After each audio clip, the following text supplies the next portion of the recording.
All right, everyone. Thanks for joining this online event. My name is Randy Kassar. You can find me on Twitter at DJ Kassar. And the hashtag for this event is pound B2B Tech MKTG. You see that down. Whoop, Other side. There you go. exactly. Awesome. We have a great chat today going on.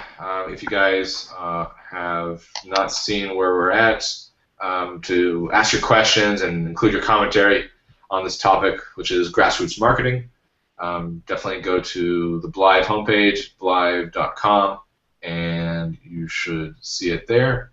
Yep. And then we'll get started in probably about a minute. We're just a minute shy, and then we'll get started. So if you're listening to us, let us know where you're from by posting your comments down below, and we'd love to learn about where you guys are from and what you do. So while that's going on, we can just talk about a little news before we kind of officially get started. I saw today that Under Armour bought MapMyFitness. I don't know if you guys use MapMyFitness, but they bought them for $120 million. Wow. And it was interesting. I had never seen. I wasn't thinking that mobile app company would actually get purchased by, I guess, a clothing company. I don't know if you call Under Armour clothing. I guess retail or fashion. But it was an interesting one. It was on TechCrunch this morning. And Under Armour puts down 150 million, to acquire a fitness tracking platform, MapMyFitness, and its 20 million users. Wow. And I actually did a podcast with a guy, the general manager, Chris Gold, back in my Motorola days. So it's kind of cool to see him come to fruition and sell his company. So we'll see how long he stays there. What do you guys think about that? I think it's the beginning of everybody getting into the device business, the social mobile app business. This is pretty cool. Hopefully, they hire the right team to build around the experience. Yeah. Josh, what do you think? Yeah, I think it's great. I mean, obviously Nike's setting the pace with that, with the Fuel Band and really integrating technology into what they do. And then you've got folks like Jawbone on the other side, kind of coming from the technology space, but really becoming fashion in a lot of ways. So I think I'd expect to see a lot more of that. I think it just makes sense, right? If you're making the products on one side, you have to control some of the experience people are having digitally. Totally. All right. So we'll get into some more of those kind of trending news topics a little later on in the chat. Well, let's get started. So thanks everyone for joining. Again, my name is Randy Kassar, and I'm a social strategy consultant with Blythe. You can go to Blythe and find out about the real-time engagement platform, blythe.com. And today we have a great chat on grassroots marketing, and some people call it word-of-mouth marketing. And we have a great guest with us, an expert on grassroots marketing, Josh Levine from Rebel Industries. Welcome, Josh. Thank you. And then joining me, helping on the co-moderating and adding his opinions and expertise is my brother Ramsey Kassar, CEO of Blythe. Ramsey, welcome. Thanks for having me here. So, Josh, tell us a little bit about who you are and what you do at Rebel. Yeah, so I started the company back in '07, and we're essentially kind of a hybrid agency. So we do experiential marketing, entertainment marketing, social media marketing for major consumer brands, and really sort of try to form a unique kind of hybrid of those three things. And what's your background before you started? I mean, how did you get into this field? So I started my career in the music business, in artist management, media, journalism, event promotion, kind of sort of all over the entertainment business. And then I started my first agency in 2000. And that background is significant because the spark really to get into the marketing business had a lot to do with my background in music and seeing the kinds of relationships that artists could build with fans, and just the real strength and depth of those relationships. And so it was really an idea that you could apply a lot of those principles to the brand space, and that consumer brands could act a lot more like musicians and sort of try to get people to love them the way that they love artists. Did you work for anybody in particular, or any record companies? Who did you promote? Oh, I sort of, I was all over the place in my 20s, but I was a hip-hop journalist. I wrote for all the major publications, most of which are not around anymore because it's print media. But Vibe and The Source and Herb Magazine, stuff like that. And then I had a management company. I managed a guy by the name of Dub C, who was part of West Side Connection with Ice Cube. And, we had some great success there and a lot of fun. It's fun being in your 20s and running all over the country with rappers. Yeah. As I started looking for something maybe a little bit more serious in a career, this idea of sort of applying those principles and the things that I was good at in that earlier career was really attractive to me. Yeah. So tell us, about your niche in grassroots marketing. I mean, well, first of all, what is it? For those that don't know, is it? Sure.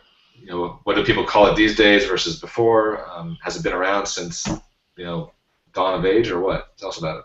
Yeah, I mean, as you said earlier, it's sort of synonymous with word of mouth marketing.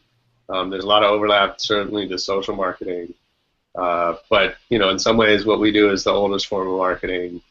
Since there was more than one person, right? They were influencing each other, and that's really the essence, I think, of what we try to do is find communities that will embrace a brand and create activities and programs that enable that to happen, right? So it's all about sort of being bottom up, right? It's sort of fundamentally different than traditional marketing, which starts with a product and a target consumer, and then is all about how to craft a message to hopefully impact that consumer.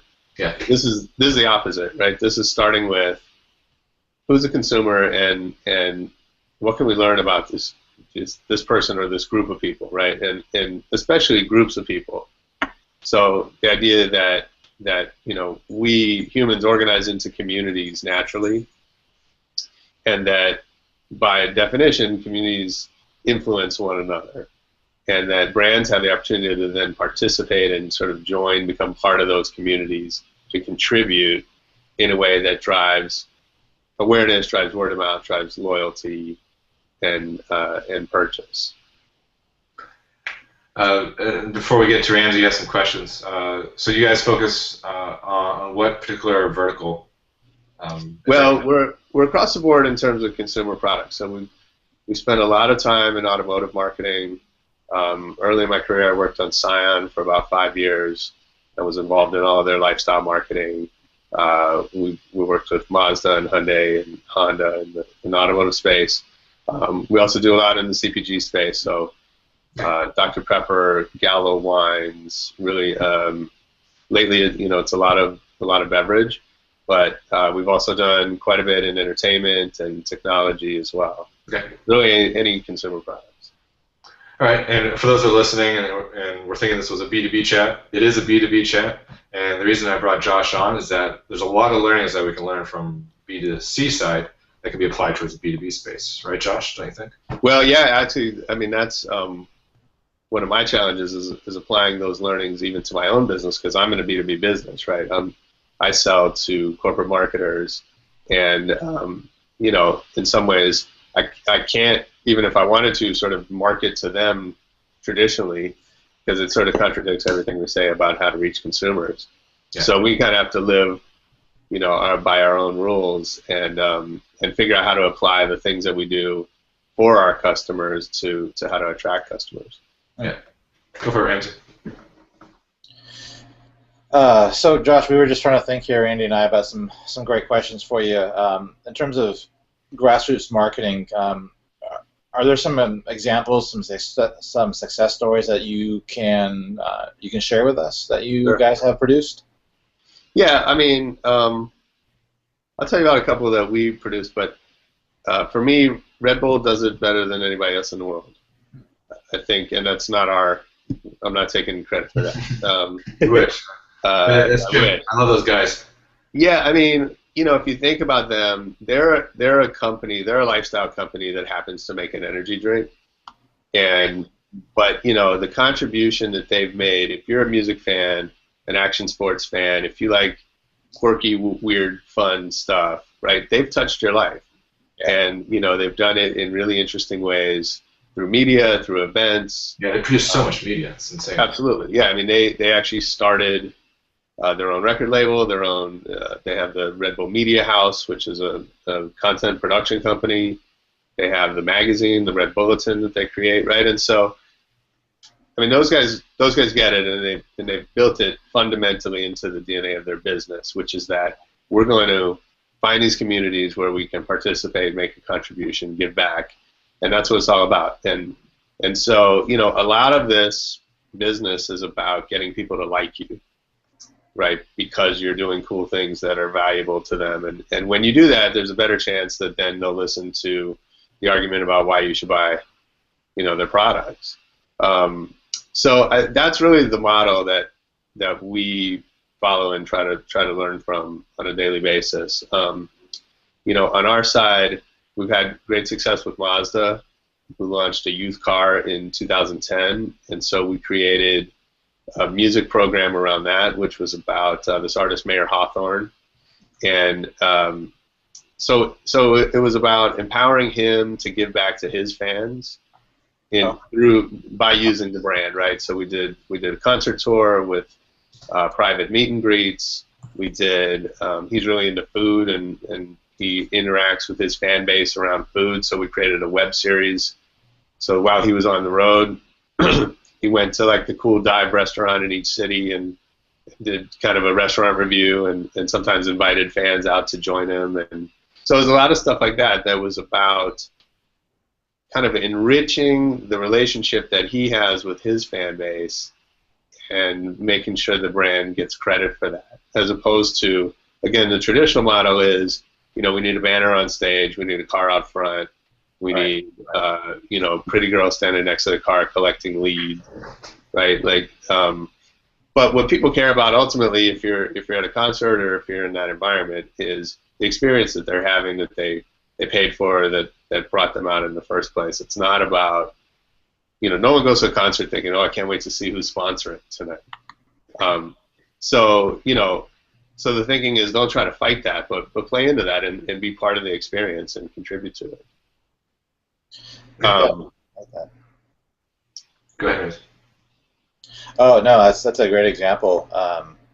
We've been at a few air shows where Red Bull was present, and just seeing their brand at those types of shows was new to me. I didn't expect to see. I think you put it perfectly. They are a brand company who happens to have an energy drink versus the other way around.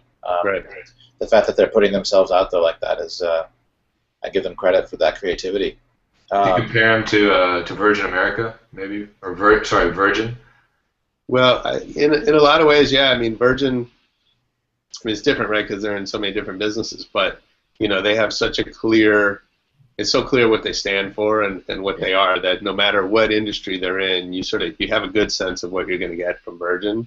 Right. And I think to Ramsey's point, now Red Bull has transcended the sort of sponsor level of involvement, that actually when you see that Red Bull's involved with something, it almost gives more credibility to the event itself. Yeah. But that's only because they've done it consistently for over a decade, right? And in the first years, it wasn't like that, right? They had to sort of fight their way in and to get into these communities and to get accepted.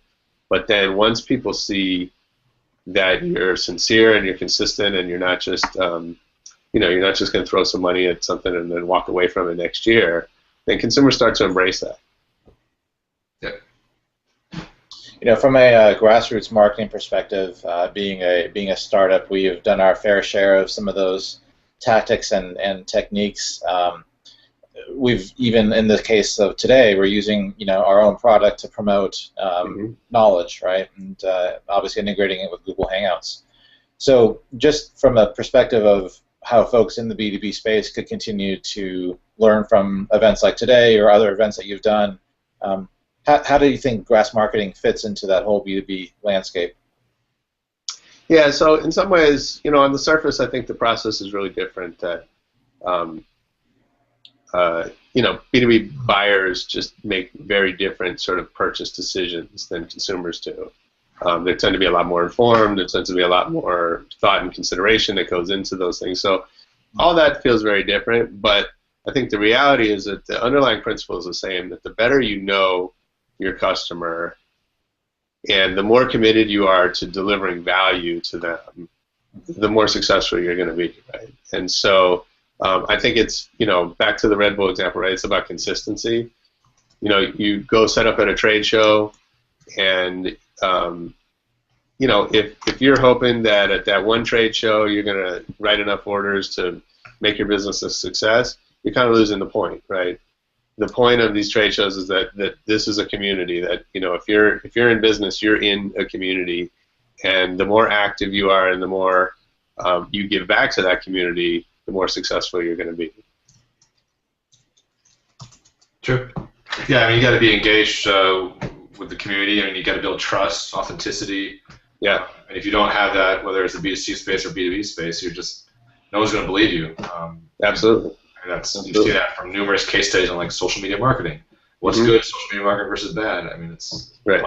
Same principle. Yeah, what's bad in every case is short-term thinking, right? And what's good is a long-term commitment to building relationships with the customer base or with a community. But I guess from my side, I've been on mainly on the corporate side and a little on the agency side.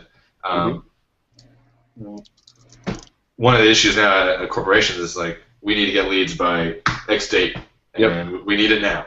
Long term, they don't think about long term. They want to impress the management. They want to get the leads in, high quality. Yeah. What do you say to that in terms of Grassroots? Because the event that you might be doing might be a short term, but man, it's a long story to get them to qualify, right? Well, the reality is you need both, right? And that marketers don't have the luxury of being grassroots versus being traditional. You have to do both, and I think some of the best grassroots marketers in the world are also the best traditional marketers. So whether that's Coke or Nike or Red Bull, right? You do both, right? So doesn't mean you don't advertise on TV or you don't have a search, which is going to be SEO and paid search is probably a lot more productive at generating leads. Yeah. What a grassroots approach will do is over the long term, it'll make those leads more profitable, right? It'll increase, it should increase conversion rates. It'll increase, word of mouth that's organically driving awareness about a brand.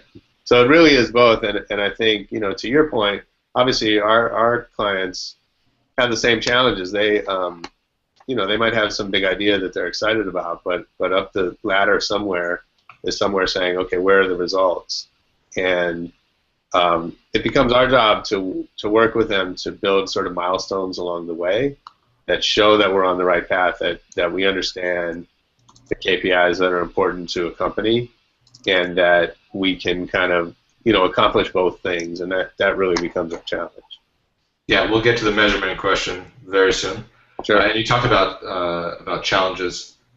So, from your perspective, being an agency and trying to sell, I know this is your question. But yeah, no, go for it. But I'll just go for it.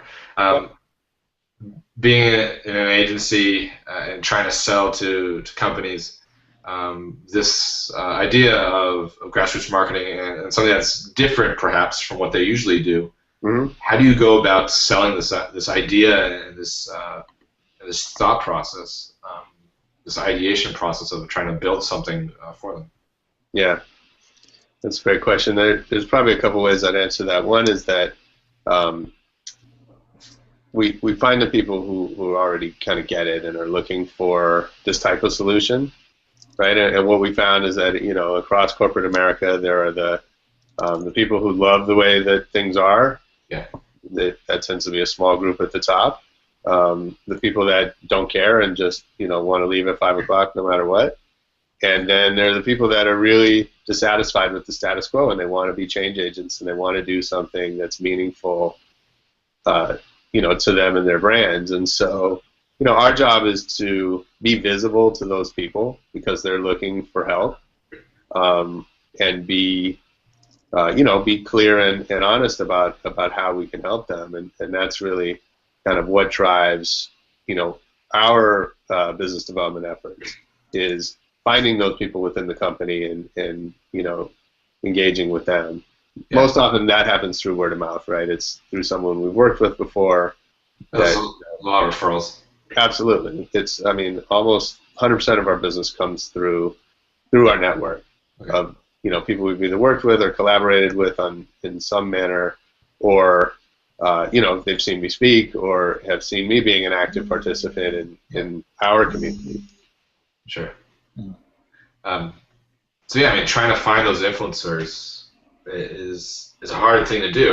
Whether you're, I know I have an issue sometimes when I work at companies where I need to find the change agent to do something as simple as write a blog post, or to do a Google Plus Hangout. If someone isn't familiar with being on video or has been at the company for 20 years and lawyers and PR are all on top of them on whatever they do externally. Sure.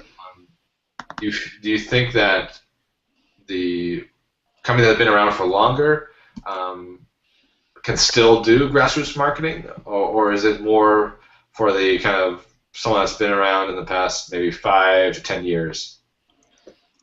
Oh no, I think every company has the opportunity, and when we started working with Scion, they were an offshoot of Toyota that had decades in the business, right? But they had made a decision because there was a group of change agents within that company who knew that the traditional way of going to market with a brand targeted at the youth audience just wasn't going to work.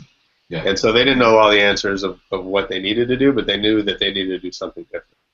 And so they were at least open to having those conversations, and they were determined to learn and to figure it out. And I think, that's the good thing about what we're talking about, is that the people who are thinking that way within a company are visible, right? If you're paying attention, because by nature they're standing out. Yeah. So, anybody have any questions? Definitely put it in the live chat. We'll definitely answer those, or we'll also curate from Twitter. Use the hashtag pound B2B Tech MKTG. That's B2B Tech Marketing. Just use that hashtag, and we'll curate that within the live event. And we will bring those online and ask questions to Josh, or perhaps Ramsey, or myself, whatever you want. We're here to answer the questions for you guys. And if you guys have done grassroots marketing and want to share any links, maybe a campaign that you've done or that is currently running, or photos, whatever you want, just put it in the live chat, and we'll talk about it. All right. Next question. We talked about KPIs very briefly, so I wanted to bring that up. Yeah. How do you use KPIs in pitching a company, and then how do you use it and making sure that the value that they got is what they were quote unquote promised? Sure. Yeah. Well, obviously every marketer is under tremendous pressure to deliver results, right? And that doesn't seem to be going anywhere. Yeah. I will say that especially because we're in a space that feels new and different, that we're probably under more scrutiny.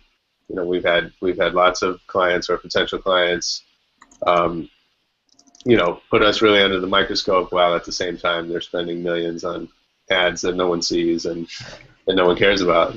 But that is what it is, right? So that becomes kind of our challenge to show, kind of like I said, how it can work on both sides, right? So we work with the client, first of all, to understand how they measure success as a company, right? And then filter what we do through that, right? So it needs to be about their KPIs and the things that they've determined are valuable in the first place. And then, I think, essentially all the traditional metrics apply, whether it's reach or awareness or conversion, or, it's all the same stuff. It's maybe looking at it through a little bit of a different lens, right? So, like I said, I think it's often about creating a longer-term vision with the client about where they want to take their brand, and then understanding with them the milestones along the way that are going to be meaningful up the chain that they're going to report back on that enables them to kind of keep going. Oddly enough, I mean, the companies that I've mentioned who do this really well and have it sort of embedded in their DNA are sometimes the least concerned with metrics, because, and it's not that they don't measure, I mean, they all do, but it's almost like teaching to the test, right? If you're only marketing to the metrics, you're missing the bigger picture and the greater context of the relationships you're trying to build with the customer base. So, it's first about getting the concept and embracing it, and then the metrics become much more directional. It becomes much more about how do we improve this over time, and how do we, if we're engaged in multiple different activities, how are they performing relative to each other, so that we can optimize and make sure that we're spending resources, as effectively as possible. But it's not about sort of using the metrics to even justify the existence of the program. And I think that's kind of, that's a mark of a company that just is not embracing the concept at all. Yeah. Yeah, it's interesting. That's what you're saying is actually very similar to how we build products and features over here at Live. We don't try to look for a way to necessarily always increase a specific metric, but we look at the outcome.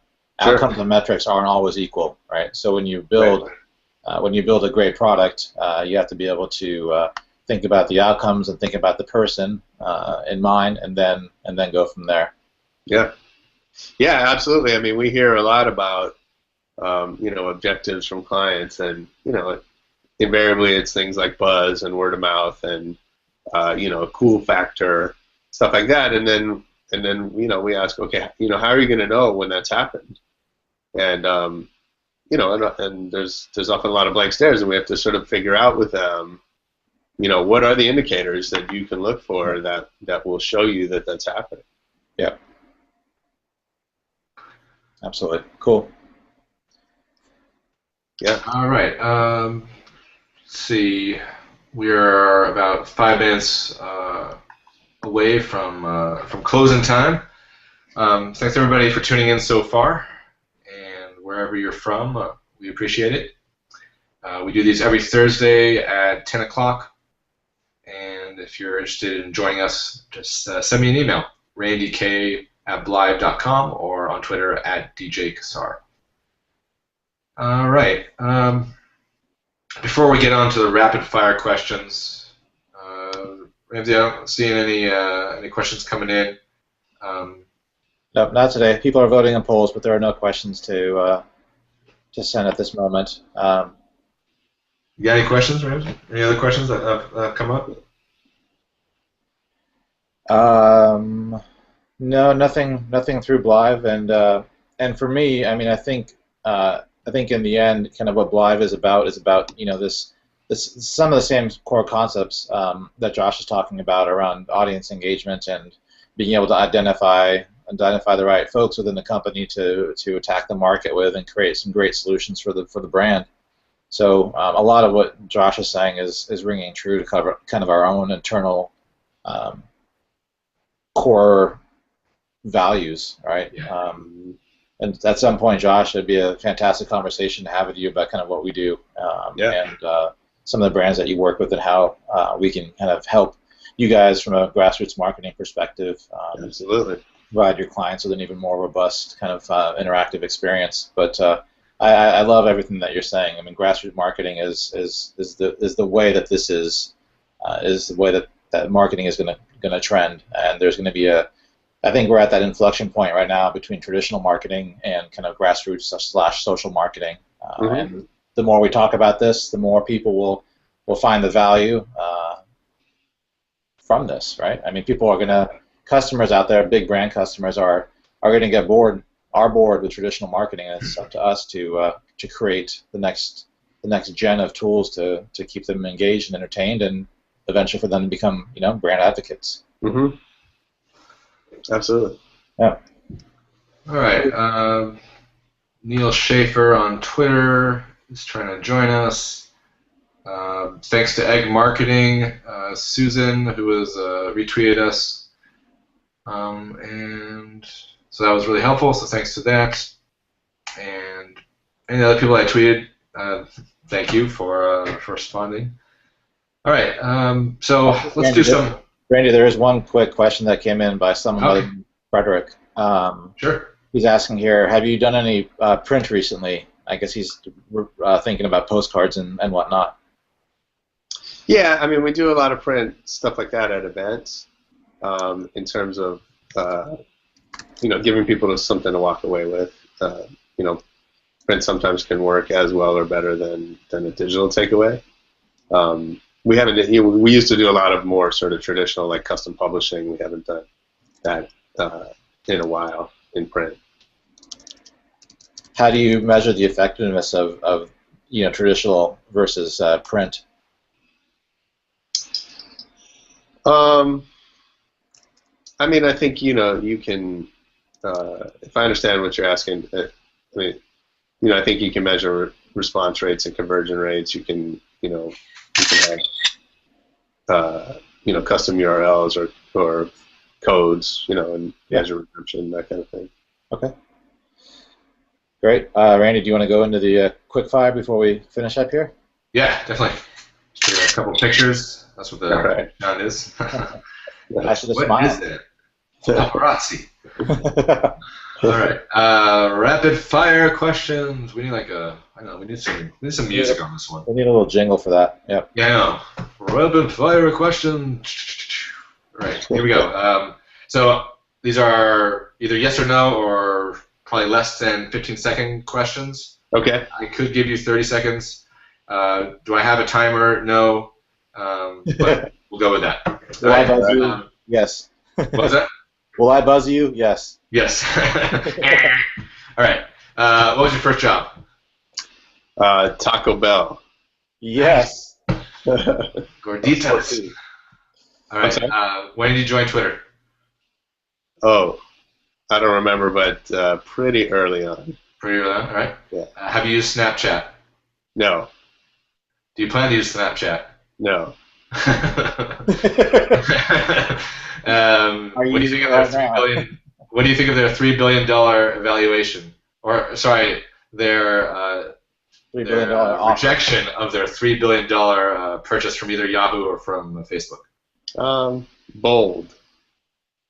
Ooh, all right, that's under 15 seconds. That's good. How do you explain to your parents what you do? I've had them out to events. They know what I do. All right. And mac and cheese or pizza? Pizza. BlackBerry? Nope.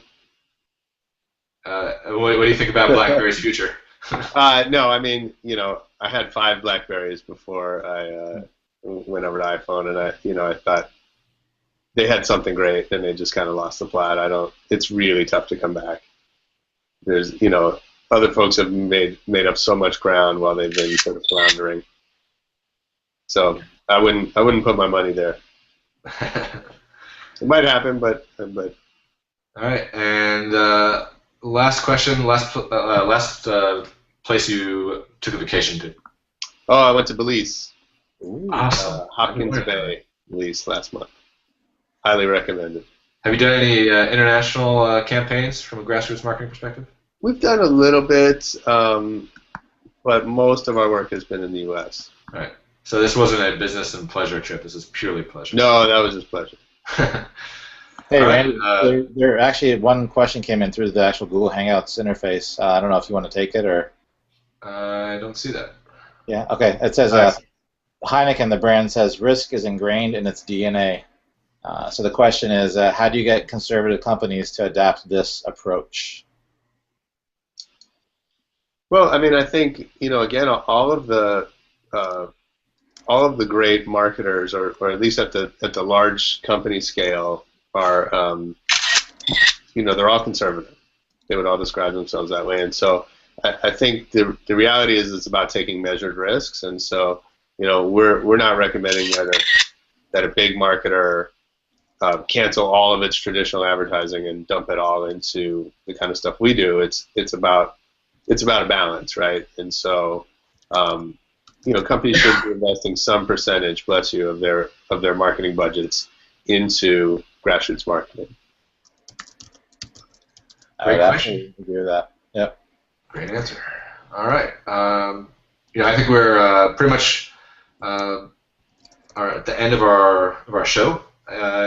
So, last few comments, Josh. Any words of wisdom? Maybe you want to leave 3 tips for companies to do grassroots marketing. What should they do? 3 tips.